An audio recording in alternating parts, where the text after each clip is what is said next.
دلوقتي وتقول لي طيب يا مستر عبعال، هو الناس فعلا ممكن تحب لاعب عشان قصته أكتر من مستواه؟ خليني أقول لك يا حبيبي المستر عبعال، وهي إن الناس أصلا في العموم بتحب اللاعب عشان قصته أكتر من مستواه أو حرفنته. يعني ممكن مثلا تلاقي لعيبة مد ولكن بحكاياتهم خالدين في كتب التاريخ. ولكن خلينا نقول برضو مارادونا كان مزيج بين الاتنين، بين اللعيب الجامد اللي بيرقص ويعدي من الفريق كله ويجيب بطولات، وبين إن قصته قصة دراماتيكية بنسبة 100%. بالإضافة كمان إن الناس بتدور على اللي شبهها، والغلابة بيحبوا لحظات الانكسار اللي بيجي بعدها انتصار كبير.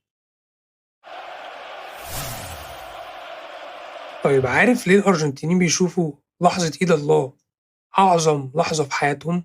عشان دي ما كانتش مجرد كورة. الأرجنتين ساعتها كانت خارجة من حرب المالفينس مكسورة قدام إنجلترا، ناس ماتت وناس اتهجرت وبلد كاملة حاسة بالإهانة. مارادونا دخل الماتش ده كأنه داخل حرب، مش مجرد ماتش كورة، وراح جاب جون بإيده وضحك على الإنجليز قدام العالم كله. وبعدين بعدها بدقايق بيلعب داخل النظام، مارادونا كان بيكسر النظام نفسه. طيب هل يعني انت شايف يا مستر عبعال ان مارادونا اعظم من ميسي؟ خليني اقول لك يا حبيبي المستر، انا شايف ان ميسي يمكن يكون افضل لاعب كورة في التاريخ، وأرقامه وموهبته تحكي عنه، بس مارادونا كان أكبر بكتير من مجرد لاعب عنده موهبة ولا بطولات.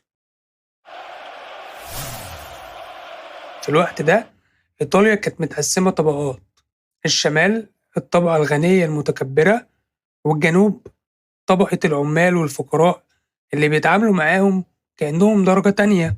نابولي كانت مدينة حرفيا منسية، الطليان نفسهم كانوا بيتريقوا ويعنصروا ويقولوا عليهم فلاحين وأفارقة، وكأن دي وصمة عار مثلا. وفجأة يجي واحد أرجنتيني قصير مدملك كده شويتين ويقول لهم